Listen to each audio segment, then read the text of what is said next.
Hello children and welcome to Story Time. I'm going to be reading a bedtime story tonight to my son Benjamin and my dog Bertie. And the story comes from David Walliams, The World's Worst Children, Volume 3. And tonight's edition that I'm going to be reading to you, if you haven't already read this, is a story called The Terrible Triplets.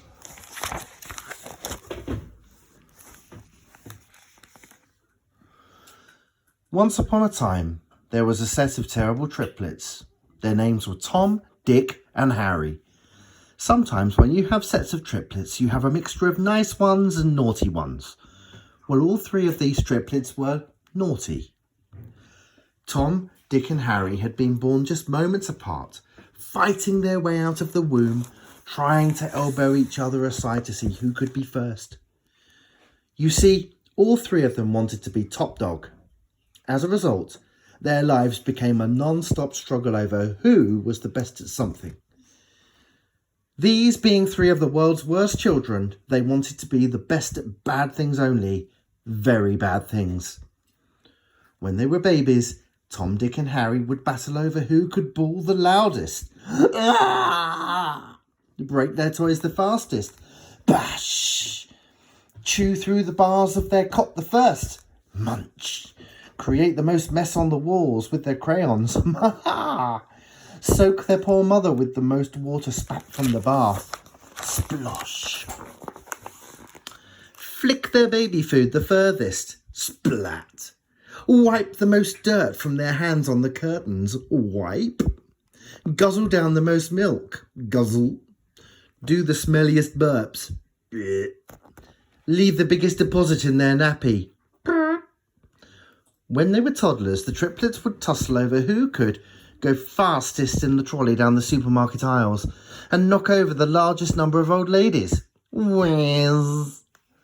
Burst other children's balloons at the fun fair with a drawing pin and make them cry. Pop. Overfeed the goldfishes so they were bigger than the bowls. Bleh. Do the smelliest blow-offs while sitting on Father Christmas's knee. Build the rudest snowman. This was all about where you place the carrot. Spoil story time by eating as many of the books as they could. Crunch, crunch, crunch. And slam the piano lid down the hardest on their nursery teacher's fingers when it was sing-song time. Twong. Ouch. Ruin another child's birthday party the quickest. This might be by cheating at all the party games, opening all their presents, or stuffing the whole birthday cake into their mouths, candles and all. No! Play the worst tricks on their father. Tom put his father's underpants in the deep freeze, so when he put them on, his bottom turned blue. Ah! Dick swapped his father's hair gel with glue, so his comb became stuck to his head. Gloop. Harry switched his parents' bed for a trampoline, so when his father jumped on it, he bounced right up to the ceiling and ended up clinging onto the light shade. Help! When Tom, Dick and Harry started at school, the scraps became fiercer still. They would fight over who they could. Sneeze the loudest during the tests when everyone had to be silent. Tissue! Tissue! Tissue! Held jellies the longest distance in the school canteen. Splat! Spray their pee furthest from the toilet bowl. Harry managed 10 metres. Hooray! Boot the ball the hardest at the PE teacher as he refereed a football match. Oof! Write the crudest thing on the school bus window. Get in the biggest trouble on the school trip by the local pantomime for catapulting toffees at Widow Twanky. Ruin the Christmas Carol concert by making monkey noises instead of singing. Ooh, ooh, ooh, ah, ah. Cover the art teacher in the most clay when making a pot on the potter's wheel. Splat. Make the biggest explosion in science class. Kaboom. Tie the most children's laces together at the start of a running race so they all tripped over. Ah! Whenever this trio did something cruel to others, they would laugh. Not a nice happy laugh, but a mean, mocking laugh. As you can imagine, because they were always competing for who could be the worst of the worst, these terrible triplets had upset absolutely everyone with whom they'd ever come in contact with, and many more besides as they grew up. Tom, Dick and Harry spent their time desperately trying to outdo each other with their grossness. Tom took to eating his own earwax. He would spend all day and night with his little fingers in his ears, digging the smelly yellow putty out. Tom slept on the top bunk in his bedroom. "Shut up and look at me," he would shout down. Then, to Dick and Harry's horror and delight, he would eat the earwax, even though it tasted like licking a rusty old climbing frame. Dick, though, was not to be outdone. He took to sticking his fingers up his nose and rooting out the biggest, stickiest bogies he could find stuck up there. The boy would stick the bogies to each other until he had what looked like a huge green icicle. Then he would shout from the middle bunk, "Shut up and look at me." When he had his brother's attention, he would then proceed to suck on the icicle, which tasted like a rotten cabbage lolly. Down on the bottom bunk, Harry was feeling a little left out. How could he outdo the other two? Harry had a belly button that was always full of fluff. Sweaty, manky, disgusting balls of who knew what. As soon as he had plucked a revolting globule out of his belly button, he shouted, "Shut up and look at me!" The fluff tasted like something you might find at the bottom of a deep and dirty bog. In a word, it was yucksome.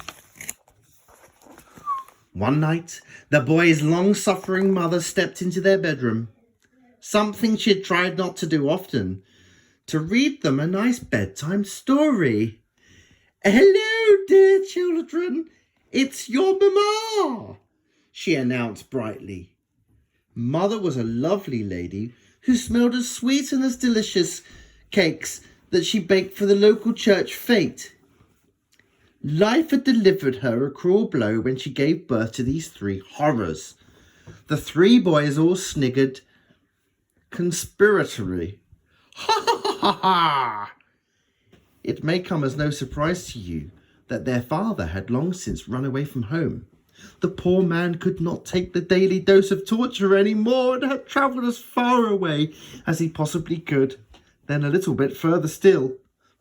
The forwarding address he left read simply, holding a copy of Goldilocks and the Three Bears. Mother deftly dodged the traps the boys had laid out for her. A roller skate, the marbles, the toy cars, all carefully placed so the poor lady would slip over and land on her bottom.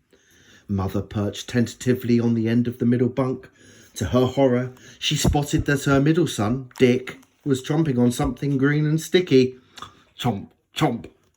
"What on earth are you eating, dearest Richard?" she asked. "It's a collection of my bogies. Do you want to try?" The other two boys sniggered. "Oh, no, I do not want to try." The poor lady looked close to tears. "For goodness sake, why are you eating that?" "It's one of my 5 a day," he replied. 5 a day means fruit or vegetables, my sweetness. Bogies are neither." "They are green, though," said Dick. Tom and Harry sniggered again. "I don't care if they are green. You are not to eat your own bogies." "How about other people's bogies?" asked Dick cheekily. The top and bottom bunks rocked with laughter again. "No," bawled Mother. "Please, please. Why couldn't I have had 3 nice boys?" She wondered aloud. "Munch," came a sound from the bottom bunk. "Harry, what, pray tell, are you eating?" "It's just a ball of belly button fluff." "Oh dear," began Mother. "Oh dear, dear, oh dear, oh dear, oh dear. There weren't enough oh dears in the world to express how she was feeling. And dare I ask, sweet lovely Thomas, what are you eating? Some nice, fresh earwax. Mother's nose wrinkled in horror. She looked close to tears. Oh, the humanity! You boys are rotters, do you hear me? Absolute rotters! Yeah, we know, replied Tom. Rotten, rottering, rottersome, rotters. I wondered why you weren't hungry at meal times when I served up my delicious truffles. Now I know, began Mother. But boys, please mark my words. She looked at them all one by one and spoke in hushed tones. If you eat too much of something, you will turn into it. Yeah, right, said Harry sarcastically. This is our room, said Dick. Get at. Boring goody-goody grown-ups are not allowed. Don't you worry, I'm going. But for your own good, listen to what I say, said Mother, and she spun on her heel and left. The lady hadn't allowed for the skateboard that had been placed right in her path. She stepped on it and whizzed across the room. Ah! Before landing on her bottom with a thud. Good night, dearest Mummy, called out the three boys in unison as the tearful lady fled out of the door.